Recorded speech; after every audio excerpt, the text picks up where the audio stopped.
Good morning.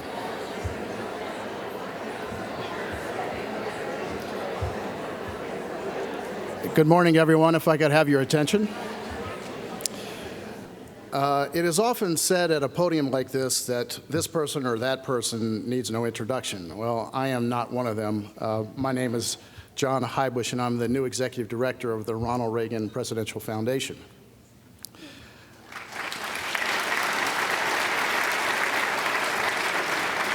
Thank you. Today I celebrate my 3-week anniversary as a new executive director. And given this, I'm also celebrating the fact that for the first time I did not have to stop and ask directions from my office to this auditorium. But it is my pleasure to have both found the room and to welcome all of you here this morning. It's also my pleasure to recognize Duke Blackwood, someone who many of you have come to know over the years. Duke has been at the helm of both the foundation and the library for over 5 years. And with my arrival, Duke will return to be the director of the library. Duke, I just want to say thanks for making this a world-class place to both visit and learn.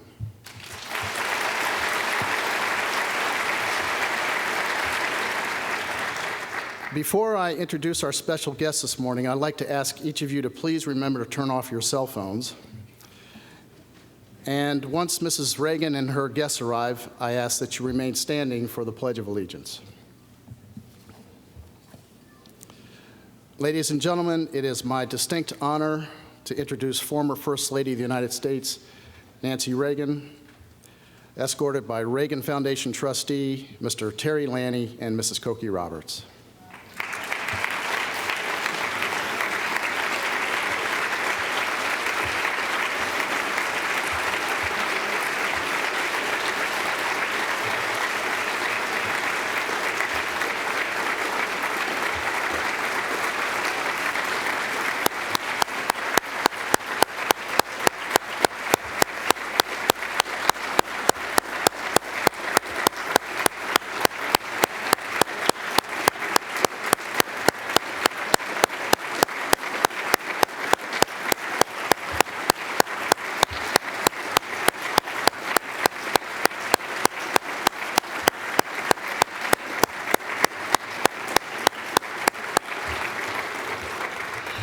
Now, in honor of the men and women who defend our freedom and our liberty, please join me in the Pledge of Allegiance. I pledge allegiance to the flag of the United States of America and to the republic for which it stands, one nation, under God, indivisible, with liberty and justice for all. Thank you. Please be seated. We are pleased to have with us today one of the trustees of the Ronald Reagan Foundation and his wife, Terry and Debbie Lanny. Terry, I just want to say thank you for all that you do on behalf of the foundation.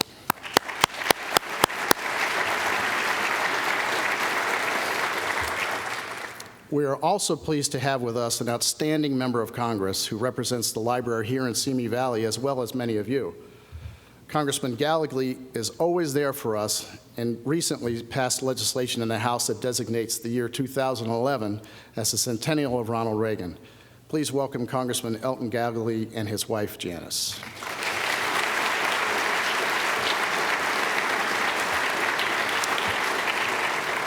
And while I've recently introduced her, I would be remiss if I did not also give a special thanks to someone who is our guiding light here at the Foundation, our leader and our own Lady of Liberty.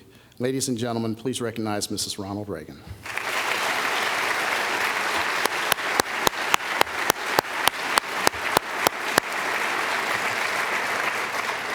Before we get started, at this hour, a memorial service is being held in Washington, D.C. for a great American. I would like to ask that we observe a moment of silence for Congressman, Secretary, and Vice Presidential candidate, as well as a true friend and supporter of President and Mrs. Reagan, Jack Kemp.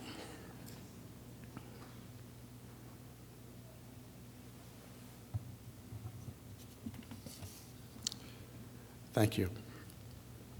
It is a great honor to stand here today and to introduce our guest speaker, Cokie Roberts. I know that sometimes a host might use that word honor loosely when introducing a guest, but in this case, the honor is genuine and heartfelt. As I said, I'm fairly new to this role, and when I heard that Mrs. Reagan had made a point of inviting Cokie here to speak, well, the word thrilled came to mind. I say this not just because Cokie is an Emmy Award-winning journalist, a famous face we often see on This Week with George Stephanopoulos on Sunday mornings, an extremely bright political commentator for ABC News, the wise and experienced voice we've heard on National Public Radio for years, or an accomplished author of multiple books on the New York Times bestseller list. Rather, the honor of introducing Cokie actually comes for simpler reasons for me. First, I consider myself one of Cokie's students. During the entire presidency of Ronald Reagan, I served on Capitol Hill, and just about every day, when stuck in traffic on the way to work, I got a drive-time education listening to Cokie's insightful analysis of the news from National Public Radio. I think there were few stories, if any, reported from Capitol Hill involving President Reagan's policies that were not covered by Cokie Roberts. It may seem ancient history now, but I remember her commentary and news reporting just like it was yesterday, and I'm sure Mrs. Reagan does as well. Second, I only know her from afar, but Cokie has always seemed to me to be one of the most agreeable people one could ever meet. As President Reagan would often say, we can disagree without being disagreeable. Cokie has had to deal on camera in front of millions of people with some very controversial topics and sometimes with some very disagreeable people. And one always comes away from the experience knowing that Cokie is the most agreeable of the bunch. Finally, there is no way around telling this personal story.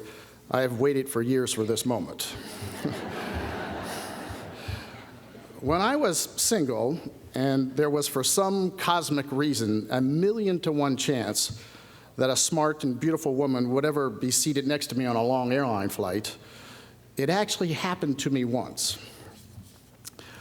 I'm shy by nature, so no matter how smart or beautiful this woman was, I couldn't summon the courage to say hello and strike up a conversation. That is until just after takeoff, I noticed she had started to cry into the book she was reading. There was my opening. I asked her if everything was okay and was there anything I could do for her. Well, she wiped away her tears and she held up a copy of Cokie's book, We Are Our Mother's Daughters. I think she had just finished reading the chapter entitled Sister, which, when you read it, may have you in tears as well. In any event, the book had her crying on my shoulder. That broke the ice. And Sarah and I turned out to be inseparable for over 5 years.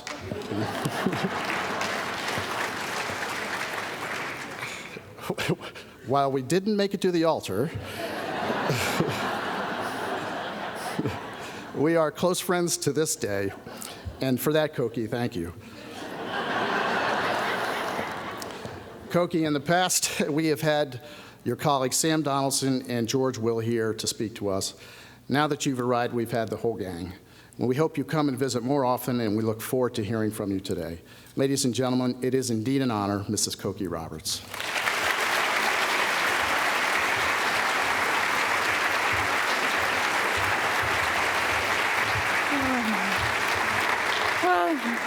Thank you, John. That is a great story. I have to say I've never been introduced that way before.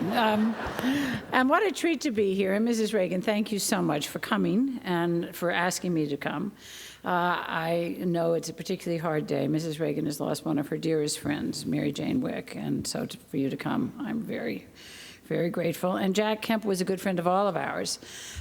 He was just one of the most effervescent human beings you'd ever want to know, and we all became close to him. One of my favorite Jack Kemp lines was always that as a former professional football player, that he had taken showers with people most Republicans never met.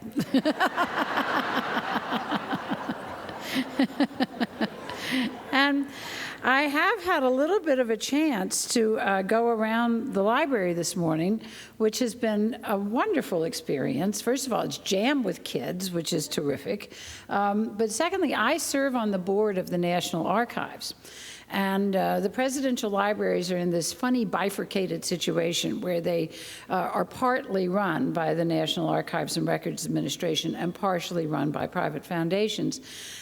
So I feel a certain sense of proprietariness about presidential libraries, and have been, at the behest of the archivist, have been to most of them. And this is really, really, I don't want to say the best because they're all my children, but this is really a fabulous library, and you're doing a terrific job here.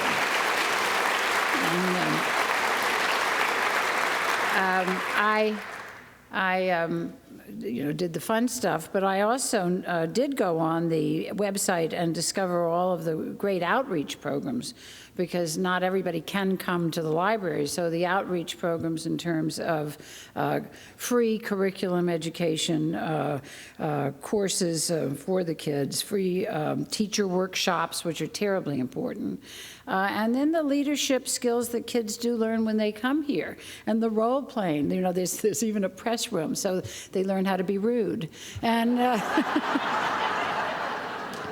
which comes naturally to them. So it is a great resource, and I was so excited to see that on Monday there will be a program here, but also that the country and the world will have available President Reagan's diaries, because this is just incredibly important for us as Americans, but also for us to have going into the future.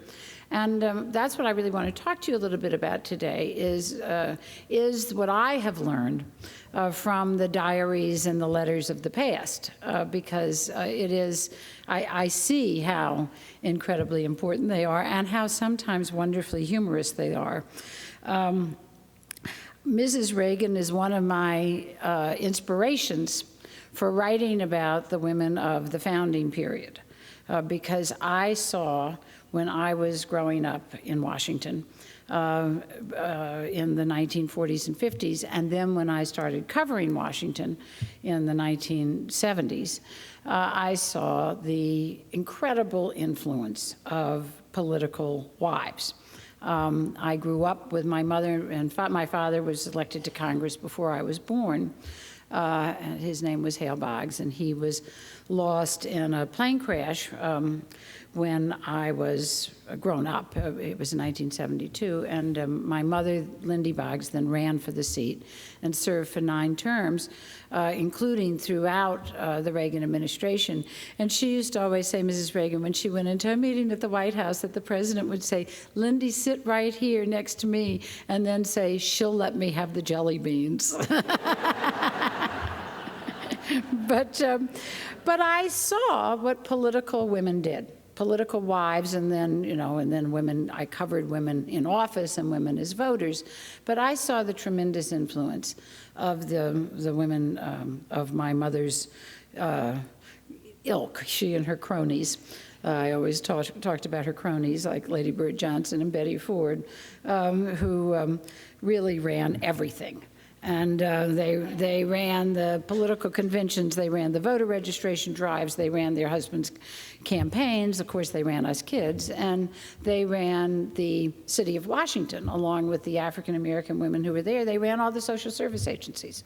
And so I knew that the women of the founding period had to be at least as influential, and it's such a crucial period in our history that I wanted to learn about them, because I hang out with the founding fathers all the time. You have to go back and read their debates over things like the right to bear arms, or the place of religion in the public square, and I felt that I knew them quite well, although now that I've gotten to know them through their wives' eyes, I don't like them quite as well. And that is a very funny aspect. I wrote 2 books about the founding period. First was Founding Mothers, and I had thought that was going to be the only book, that it would start in the lead up to the Revolution, and I wanted it to go to the election of John Quincy Adams, which was literally the next generation, right? Passing it on from the founders to the next generation. But that was getting to be way too big a book, and I would have never made the deadline. So I divided divided it into two. I stopped that book with the election of John Adams, which was the first contested election under the new Constitution. And the fact that the loser accepted the consequences meant that the experiment would continue. You know, we take it for granted that the loser accepts the consequences. And we do have this great majesty of transfer of power, you know, sitting there at the Capitol. And it is the Reagans, by the way, who had the sense to turn the inauguration around to the majestic side of the Capitol instead of having it in the parking lot. The site that we just had in January, you know, of Barack Obama taking the oath and George Bush right there beside him, is this transfer of power that we just take completely for granted. But it's not taken for granted around the world. I mean, what's going on still in Zimbabwe is a horrible example of the loser refusing to accept the consequences. I must say, during the Democratic nomination process, I thought it might be a problem too.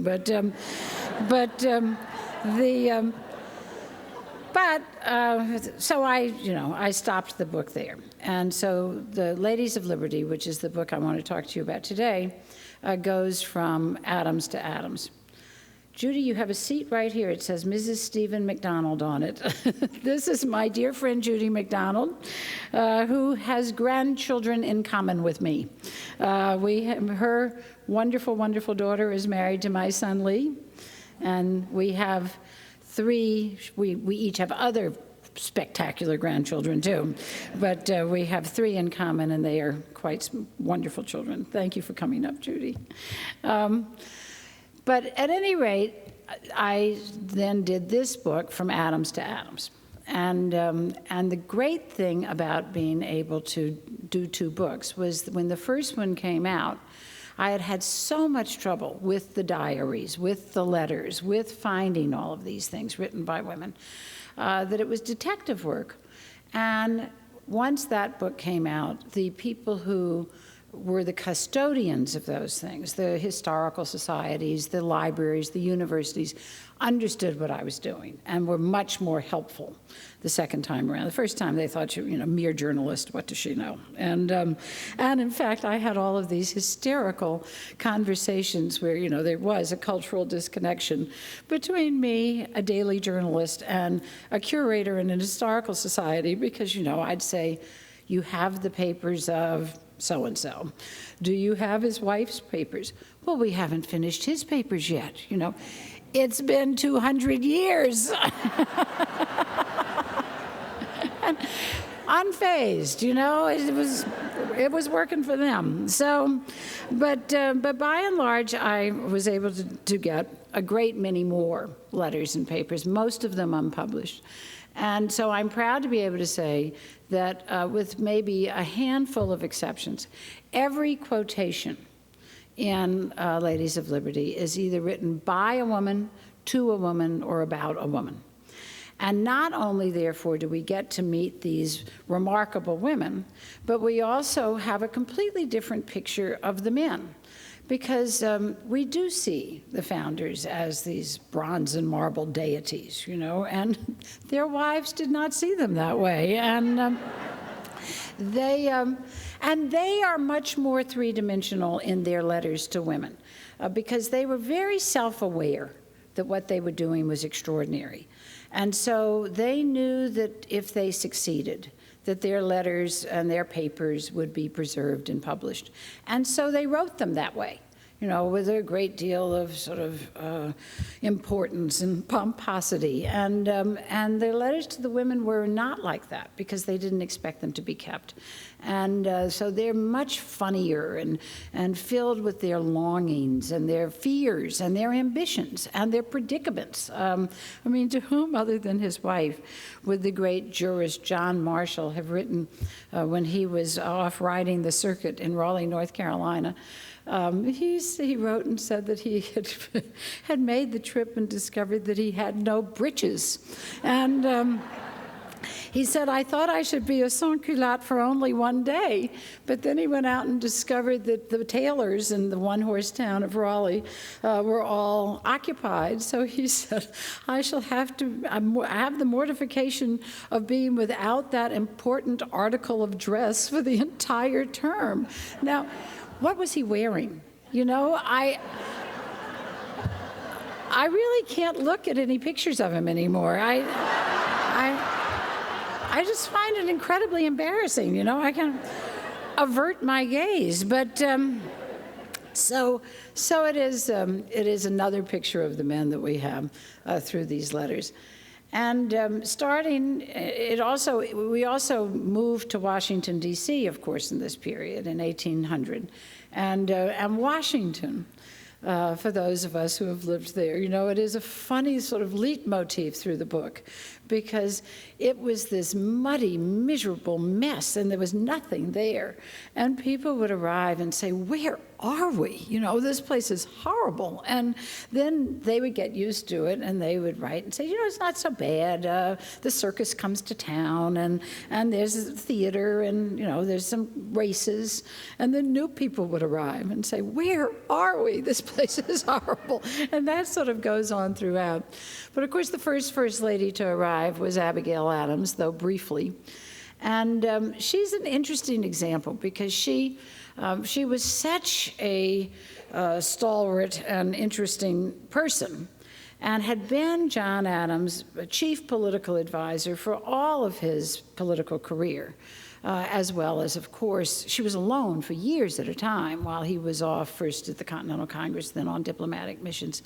And of course, she was left to support the family and, of course, take care of the children and the old people. And at one point, early in his time away, the British were coming, you know, and he wrote to her and said, if it gets really dangerous, take our children and fly to the woods. You know, thank you, John. I hope you're having a nice meal in Philadelphia. But when she became First Lady, it's interesting, she stopped giving good advice. And I have seen other White Houses go into this kind of bunker mentality where you think that you're inside doing the good, the true, and the just, and everybody outside is taking shots at you. And of course, there's a lot of truth to that. And in Adams' term, it was people inside. I mean, the opposition was led by his own Vice President, Thomas Jefferson, and the press was much more vicious than we are today. You know, they just made it up. And what they made up was just horrible stuff, you know. So she, unlike Mrs. Reagan and unlike Mrs. Bush, the current Mrs. Bush, who I have a whole chapter about in the new and updated edition of We Are Our Mother's Daughters, because she's done such wonderful work. But Abigail, as First Lady, gave bad advice. And one of the things that she did was become a huge supporter of the Alien and Sedition Acts because of the hostility of the press, and it was politically disastrous. And Adams lost at the end of one term. Now, he mainly lost because, you know, of that.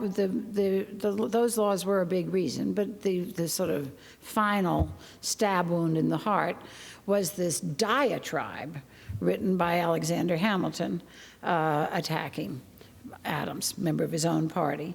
And there, Abigail was absolutely spot on. She had never trusted Alexander Hamilton. You know, she would write about him as a Cassius or a Caesar or whatever other Roman she was mad at. And she felt that she had good cause not to trust him, because back when he was Secretary of Treasury in the Washington administration, he had to go public to admit to having had an extramarital affair. And he had to do this because he was being blackmailed. And his enemies said he was being blackmailed because he was trading illegally in Treasury securities.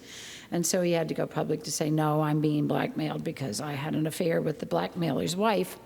And he says, I do not say this without a blush, you know. And Eliza Hamilton then served as the prototype of that woman, that political wife we have seen way too much of in recent years, who, stood there with that awful smile on her face while her husband admitted to some scandal. And she saved his political career.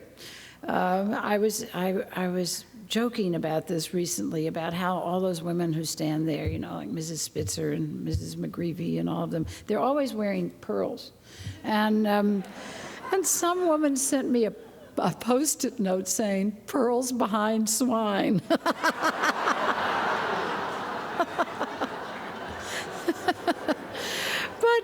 But her support for Hamilton, because she was the Schuyler and the Van Rensselaer. She was the person from the fancy families. He was an illegitimate child from the West Indies. So his marriage to her had made his political career, and the fact that she stood by him saved his political career, and saved it so he could fight another day. And the person he chose to fight was John Adams.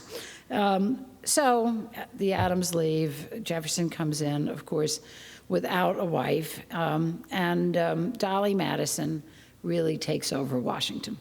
We read about her hostessing at the White House, and she did some of that. But what she really did was set up a whole separate power base at her house on F Street. And she entertained nonstop, and she entertained people of both parties, which was very important because the country was so young and so fragile that it was in constant danger of falling apart. People say to me all the time, "Is this the most partisan time you've ever seen?" And it has been some partisan years in here, but we're not having politicians actually murdering each other over politics, which is what they did then. The Hamilton-Burr duel was just the most famous. But there you had the sitting vice president of the United States murdering his enemy over political speech. Our most recent vice president had a problem with a gun, but it wasn't over that. And but the fact is that was just one of many duels. There was a dueling ground in Bladensburg, right outside of Washington, where people would call each other out on the floor of the House and then go shoot each other. And so we don't have that going on now. And Dolly kept trying to keep it from going on then, bringing people together, coming to sit down, have some wine together, break bread together, and behave. And she was very instrumental in that. But she was also mainly working to get her husband elected president, which she succeeded in doing in 1808 when he ran against Charles Cotesworth Pinckney, who said, "I was defeated by Mr. and Mrs. Madison. I would have had a better chance at success if I had run against Mr. Madison alone." And she did this in the face of horrible press coverage. I mean, she was accused of having unsexed Madison because she was overly sexed. And one newspaper printed a story that Thomas Jefferson had pimped her and her sisters in exchange for votes in Congress. So it was nasty, nasty stuff.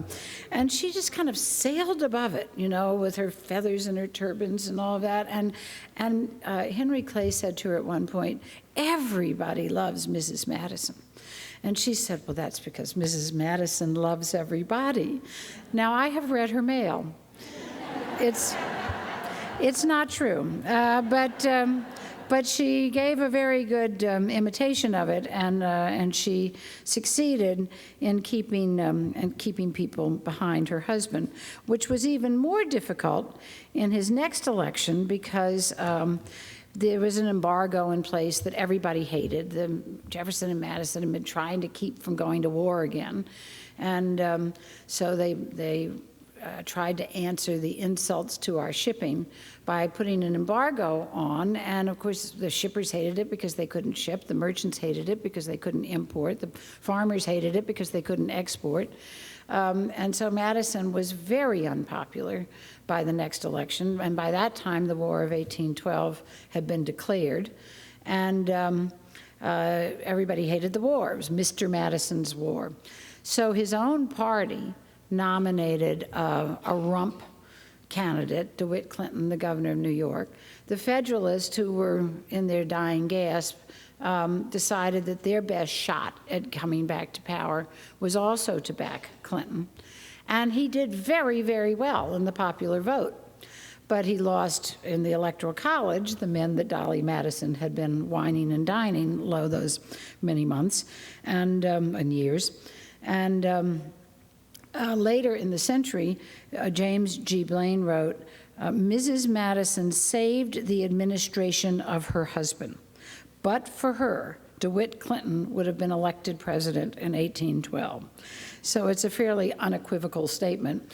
And I was very impressed to see how much political credit the men gave the women. You know, in the first book, I was very interested to see how political the women were and how their letters were filled with politics even while they were having the incredible hardships of just getting through a day as a woman in the 18th century.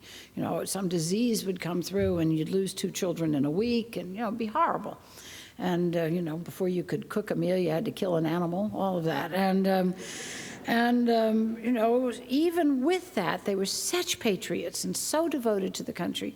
And in this period, I was very curious to see how the men actually gave them credit for that and understood the influence that they had. Well, by the time Madison left office, Dolly Madison was the most powerful and popular person in the land because, of course, the British had invaded Washington. And she had escaped with the portrait of George Washington and the cabinet papers and then come back just a couple of days later to this burned out and devastated city. And of course, Philadelphia started immediately lobbying to try to bring the capital back to Philadelphia. And she really got in there and lobbied to keep it in Washington and to make sure that, that the city could survive and thrive. And she also then worked with some of the women in the city in very much the same way that I saw my mother and her colleagues doing many, many years later. Worked with the women of the city to set up an orphanage for the children whose parents had been killed during the invasion. And it was really part of a movement that happened around the country where women who understood that at this time when the country was exciting and expanding and there was this kind of unbridled capitalism where people were moving west and making it, that there were some people being left behind.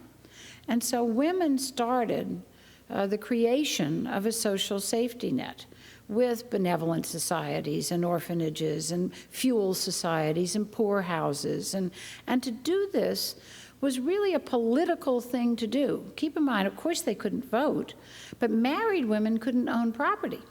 They were the property of their husbands. So in order to be able to build an orphanage, they would have to incorporate, because the corporation could own property. And thankfully, we have all of those papers and their constitutions. They always made sure that the treasuress was an unmarried lady, so the husband couldn't seize the assets of the society. And think what a political act this was. They'd have to go to the state legislature, or whomever was the incorporating body. In Washington, it was the Congress. Lobby for incorporation, then go out to the public and solicit funding, go back to the legislature to lobby for funding. It was all very, very public and political. And yet they did it because they understood the need. And the same thing did happen in Washington. Then James Monroe got elected, and everyone knew that he would be elected, and everyone knew that he was really the last of the founding generation. He was the last of the cocked hats, he was called. And Elizabeth Monroe had a hard act to follow, and she was not really liked at all by the women of Washington. She was sick a lot. But the person who really took over the city at this point was, again, the Secretary of State's wife, Louisa Catherine Adams, John Quincy Adams' wife. And if you think this last presidential election went on for a long time, even though they knew that Monroe would be reelected in 1820, the state legislatures and other kind of nominating bodies started nominating the presidential candidates for 1824 in 1818. So this race just went on forever and ever and ever.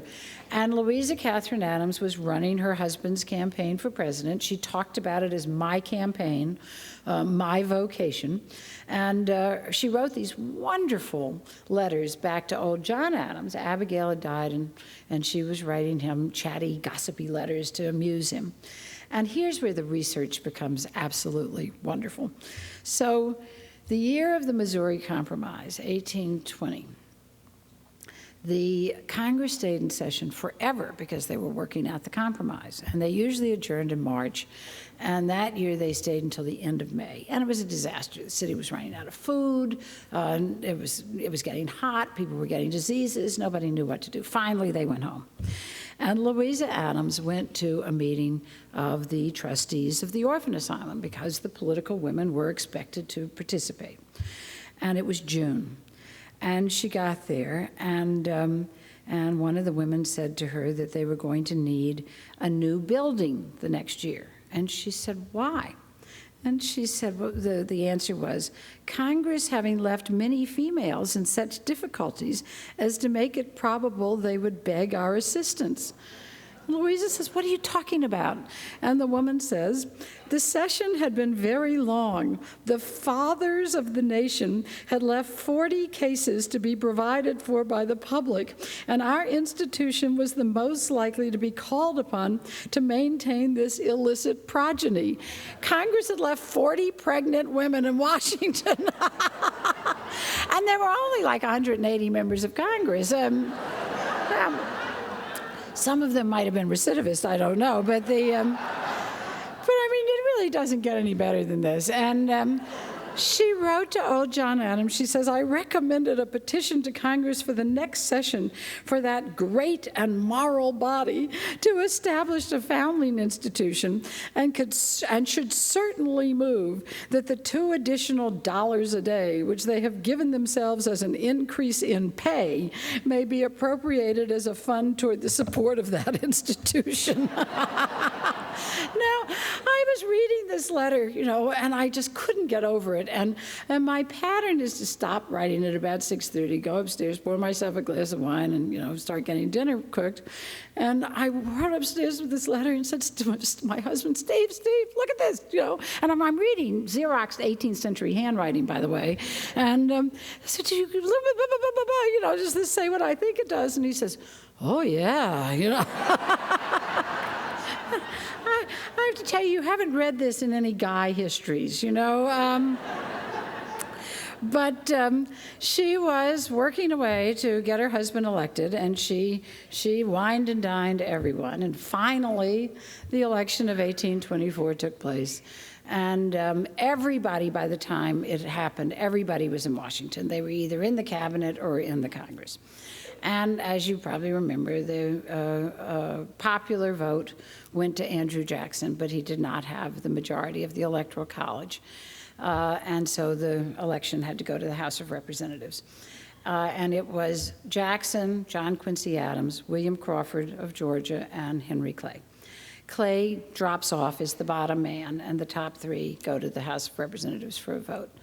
Clay throws his votes to Adams in what's come to be known as the corrupt bargain, because Clay then was made Secretary of State, which was the stepping stone to the presidency. But even with Clay's votes, Adams didn't have it. Nobody had it when the Congress when the House of Representatives convened to vote.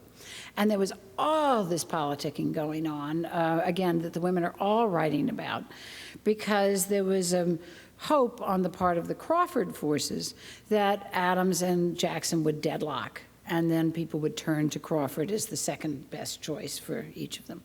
And so there's all these letters about what's going on about that. So they all finally come into the House of Representatives. The women were allowed in, so they're writing from the gallery.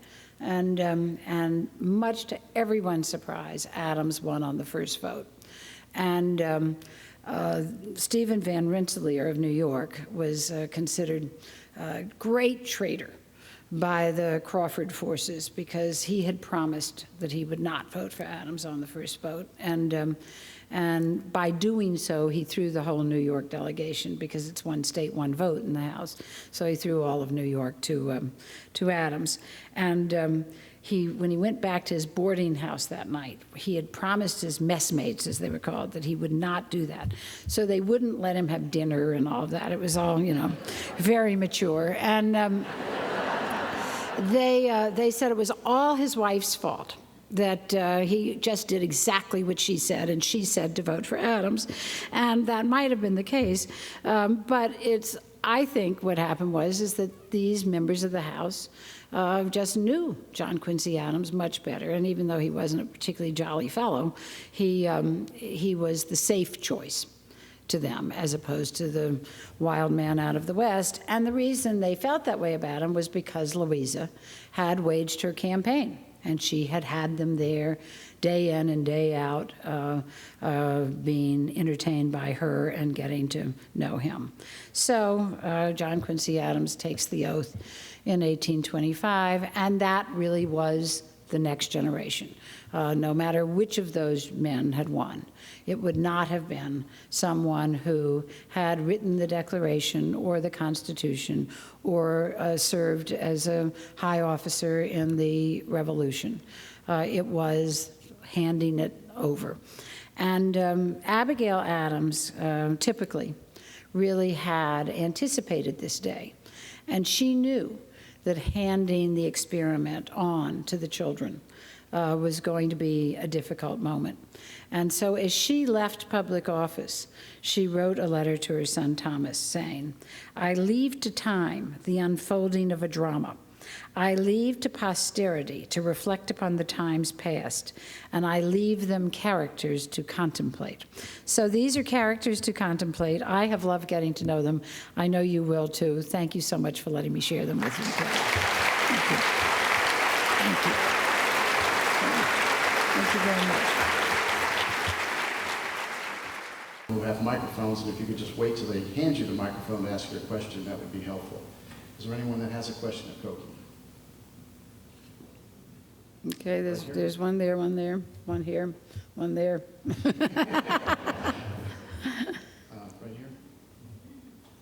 here? Someone has a microphone over here, John, already, though. Okay, go ahead. Ms. Roberts, you're aware that there's a lot of conversation about the lack of civility within the Washington environment. I am aware. You are. You've just described that things actually were worse at one time. Right.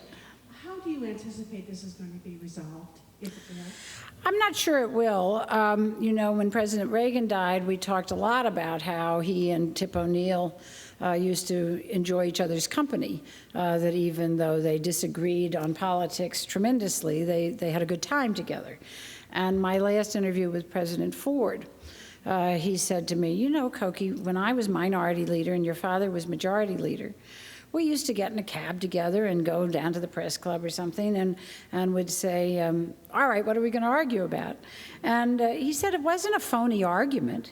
It was a real debate because we had a difference of opinion of the means to an end. But then we'd get back in the cab and be best of friends. And it was that business of you could disagree without being disagreeable. Now people who agree are disagreeable. And it has there are all kinds of reasons for it. Some of it has to do with the fact that families don't move to Washington, so they don't get to know each other as well. So they're not on the PTA together and going to church together and all of that, which was true when I was a child. Some of it is, a lot of it is, and President Bush, the most recent President Bush, felt this very strongly, and I agree with him completely. A lot of it has to do with the drawing of district lines. And you in California did a bad thing when you did not vote for that referendum, because the truth is that when you have district lines drawn so that members of Congress are picking their voters instead of voters picking their members of Congress, they represent the people who think exactly like them. So there's never any impulse to compromise or to listen to somebody who disagrees or comes from another point of view. And the only political challenge that they will ever get is from someone who thinks that they are impure. So that the Republicans have to worry about a challenge from the right and the Democrats have to worry about a challenge from the left. They never have to worry about coming together and doing the compromises that are necessary in order to govern. I mean, that's why Arlen Specter just switched parties, because he knew that he was going to lose in a Republican primary because he was an impure Republican. I think that has a great deal to do with it. But the other thing that I have come to understand as I have read more and more history is that I think that the period that I grew up in was the aberrant period and that this partisanship is the norm. And I think that that period was aberrant because of World War II, that everybody had gone to war together. And we had these two enormous congressional classes, a big Republican class of 1946 and a big Democratic class of 1948. And they were self-conscious veterans. They ran as the men who went, not the men who sent. So they had literally been in the trenches together. And they knew the enemy was the dictator across the sea, not the guy across the aisle.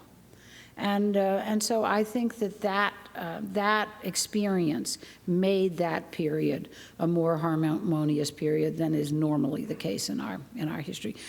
Republicans in Congress tell me that right now they think that the Obama outreach to them is making things less hostile. That even though they're not going to vote with him, they don't hate him.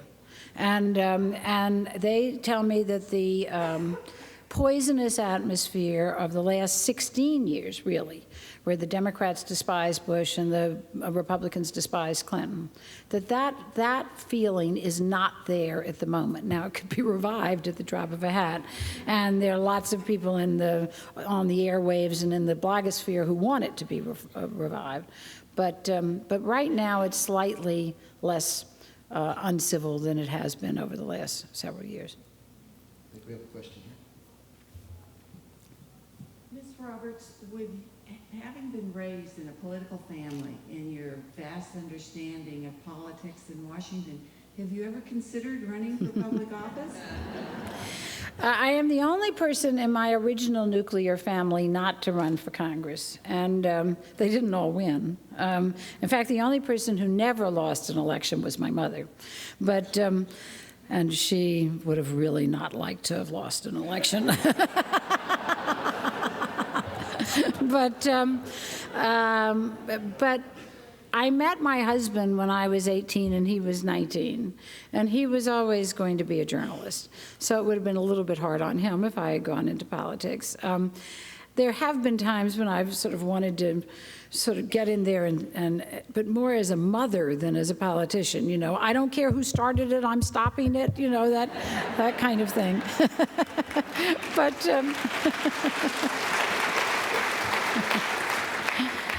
But I am a huge admirer of people who put themselves on the line and run for public office. I have always felt guilty that I have not done that because it is a very, very difficult life, both for the person in office and the family.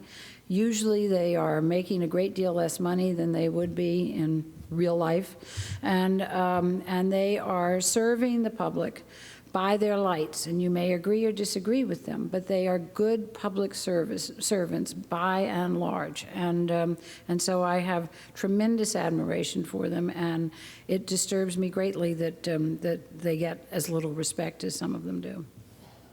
I think we have time for one last question. Do we have a? Thank you. I have a question about Colin Powell. I wondered what your analysis was. I worked for him for a short time, and President Reagan told me in this very building at one time that he would make a very fine president of the United States. Now, he's taken on the Obama campaign, not just before and now more recently. He wants to lead us down the same road as Lenin brought Russia down the same road. Well, okay. With General Powell. I think Colin Powell is a perfect example of someone that I've talked about as a fine public servant, a remarkable public servant who has given his entire life to the country, either in the military or in the executive branch. And I think he would have made a very fine president of the United States. Alma Powell would have killed him. And she just felt that she had served too. You know, she had moved something like 35 times in 30 years, and having a life made a lot of sense to her. He's doing great work with America's Promise, and he is very keen on making sure that American children of any stripe, color, whatever, are not left behind in this society. And he and Alma Powell are both working very hard on that. I think that he did feel somewhat estranged from the Bush administration, and it's not unusual for there to be infights in an administration. And that was the case in that administration, but that does happen. And I think the combination of the fact that he felt somewhat undervalued, is kind of a nice word, and that he felt a sense of pride and solidarity to see an African-American elected president. I think those things together combined to make him support Barack Obama. Thank you so much. I think we're about out of time. If all of you Thank you. Thank you all so very much. Thank you again, Mrs. Reagan. Thank you.